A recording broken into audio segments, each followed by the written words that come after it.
welcome back to our Bible in a Year reading plan. I am your host, Shanique, and this year we are reading through the Bible from Genesis to Revelation, and I hope that you'll join us for the entire duration. So currently we are reading from Genesis to Revelation. You can find a copy of that printable plan in the description box. We have a link to that on our blog, as well as we have some weekly reflection questions as well that you can dive into each week just to dig a little bit deeper. For those new here, I encourage you to hit that subscribe button just so that you won't have to go searching every single time for the new video. You'll get notified whenever we release a new video. As always, we're studying in real time with you, so videos will drop at different times. So how does this work?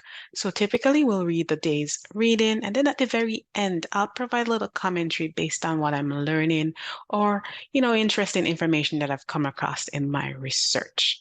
Okay, all right. So how about we get started? Exodus chapter 17 we'll be reading, and we'll be reading to chapter 20.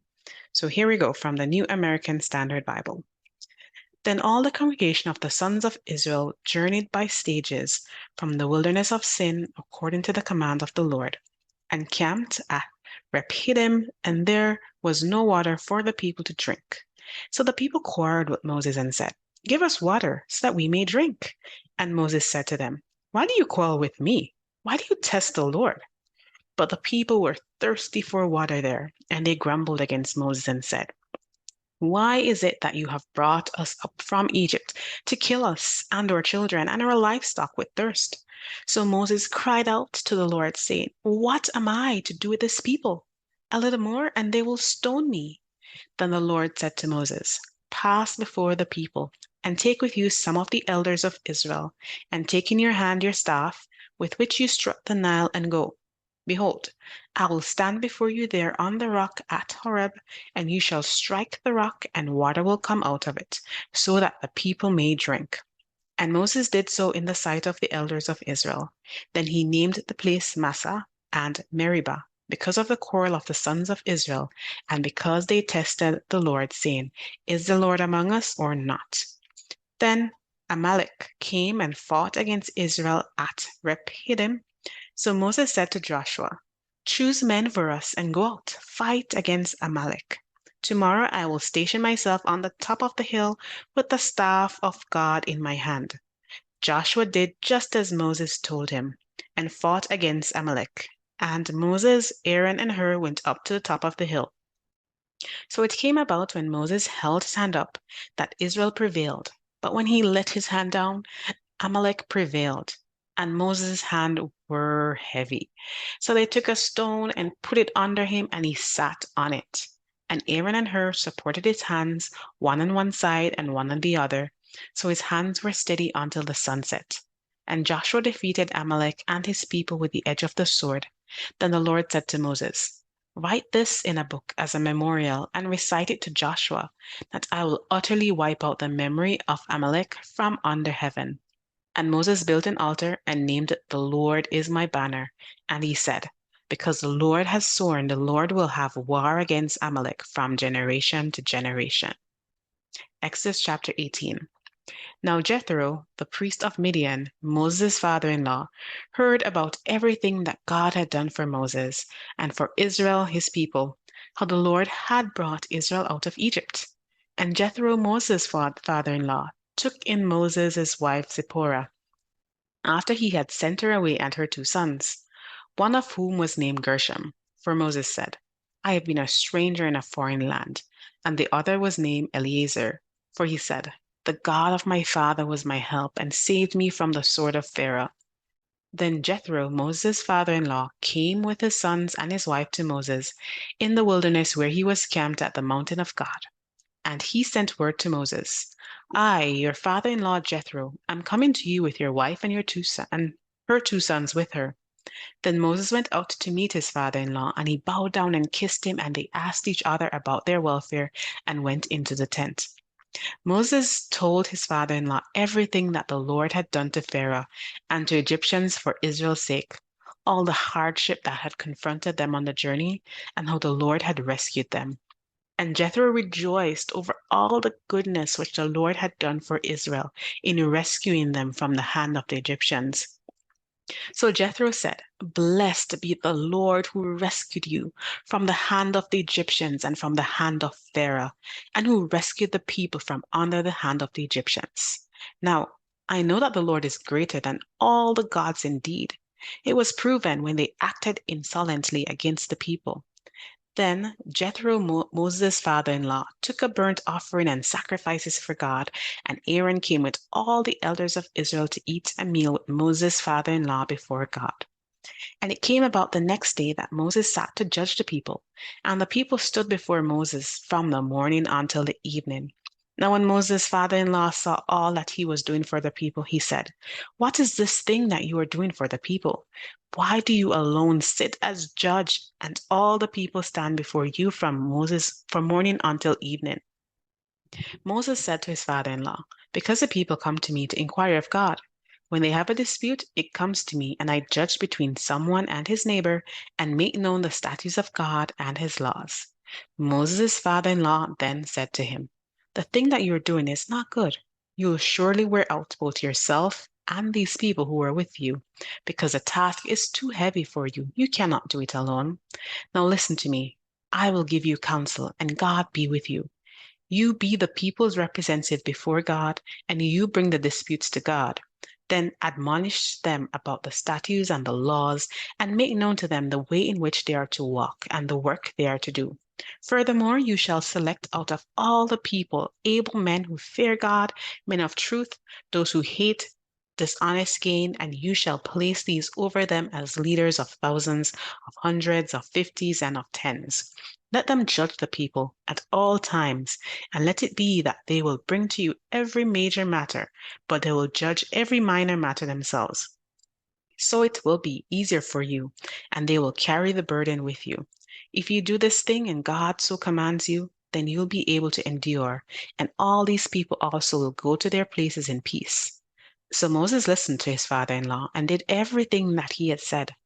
Moses chose able men out of Israel and made them heads over the people, leaders of thousands, of hundreds, of fifties, and of tens.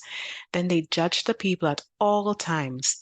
They would bring the difficult matter to Moses, but they would judge every minor matter themselves. Then Moses said goodbye to his father-in-law, and Jethro went his way to his own land. Exodus chapter 19. In the 3rd month after the sons of Israel had gone out of the land of Egypt, on that very day they came into the wilderness of Sinai.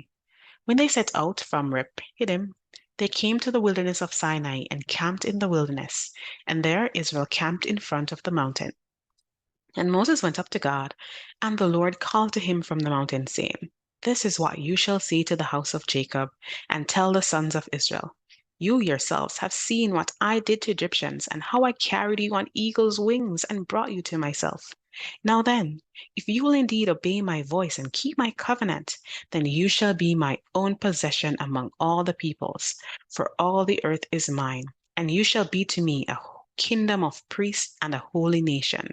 These are the words that you shall speak to the sons of Israel." So Moses came and called the elders of the people and set before them all these words which the Lord had commanded him. Then all the people answered together and said, "All that the Lord has spoken we will do." And Moses brought back the words of the people to the Lord.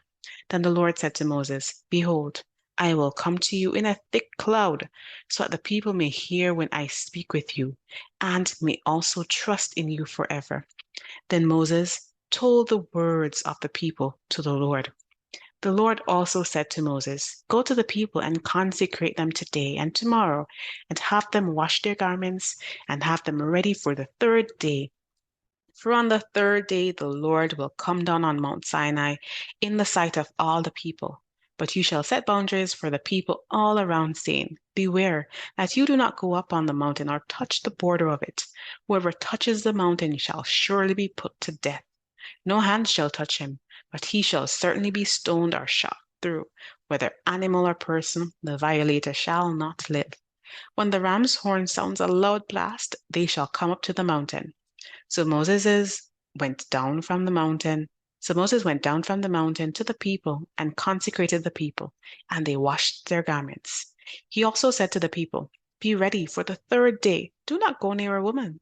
So it came about on the third day when it was morning that there were thunder and lightning flashes and a thick cloud over the mountain and a very loud trumpet sound. So all the people who were in the camp, they trembled. And Moses brought the people out of the camp to meet God, and they stood at the foot of the mountain. Now Mount Sinai was all in smoke because the Lord descended upon it in fire, and its smoke ascended like the smoke of a furnace, and the entire mountain quaked violently. When the sound of a trumpet grew louder and louder, Moses spoke, and God answered him with thunder. Then the Lord came down on Mount Sinai to the top of the mountain, and the Lord called Moses to the top of the mountain, and Moses went up.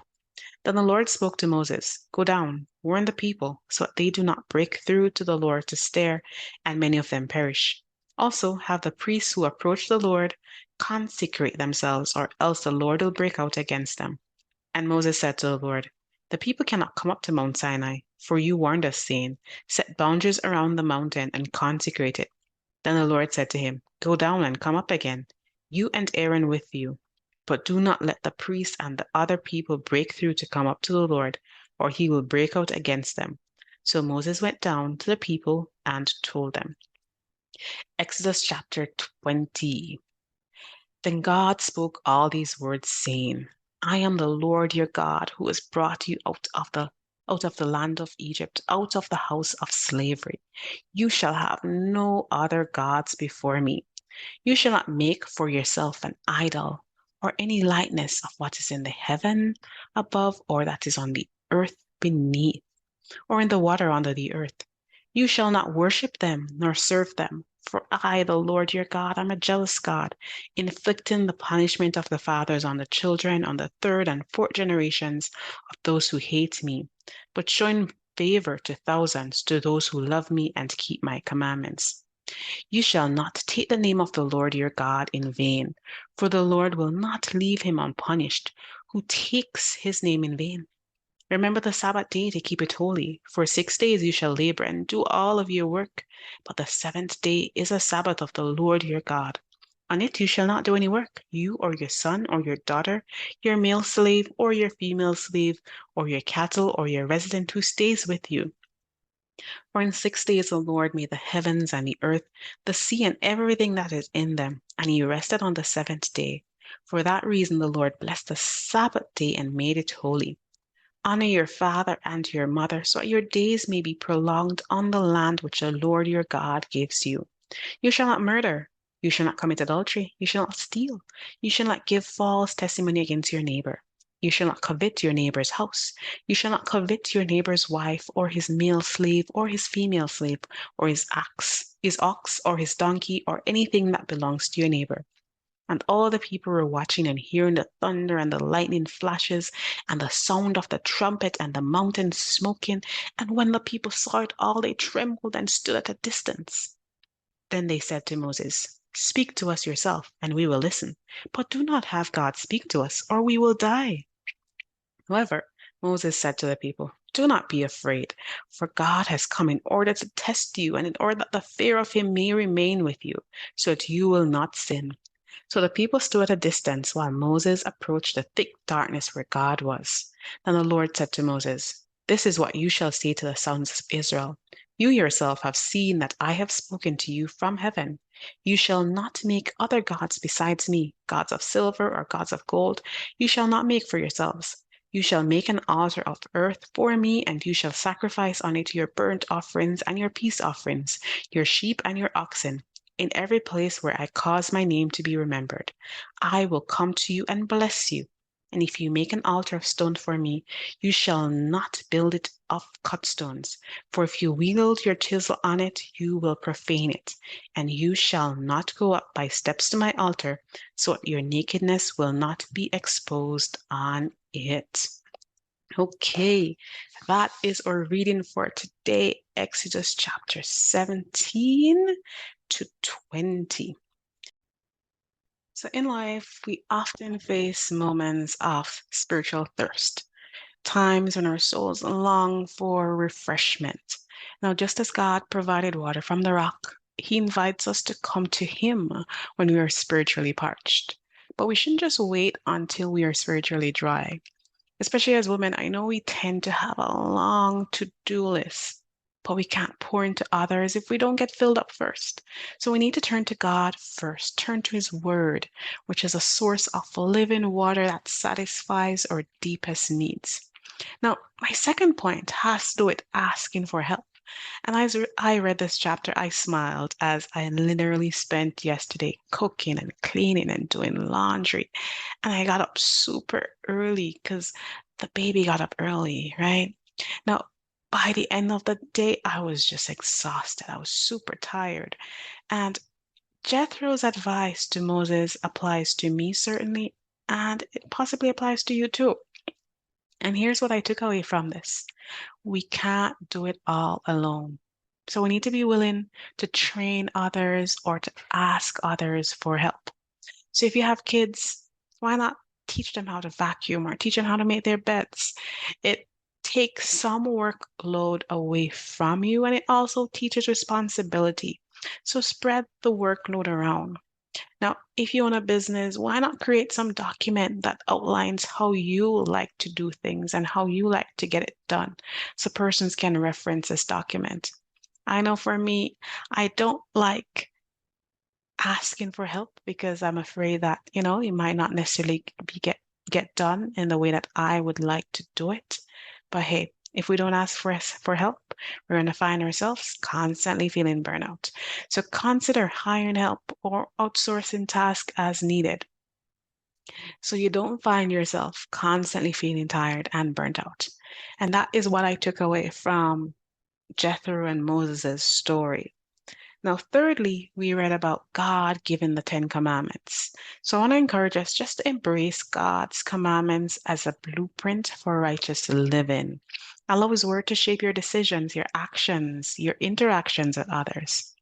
And I encourage you today just to spend some time dissecting the Ten Commandments. And if you have questions, why not consider talking about them with a spiritual mentor or some other friend, so you can learn a little bit more as it relates to these Ten Commandments and what it is that you actually believe concerning them. For example, I know the Sabbath, that is a hot button topic. So that could be one. It would be a great one actually for you to research and to understand what it is that you actually believe concerning this. Now, again, you can find weekly reflection questions on our blog, and I encourage you to check that out. And if you have not subscribed yet, why not just hit that subscribe button so you get notified whenever we launch a new video. And that is it for today. I hope you learned something, and thank you so much for joining us in our Bible in a Year reading plan.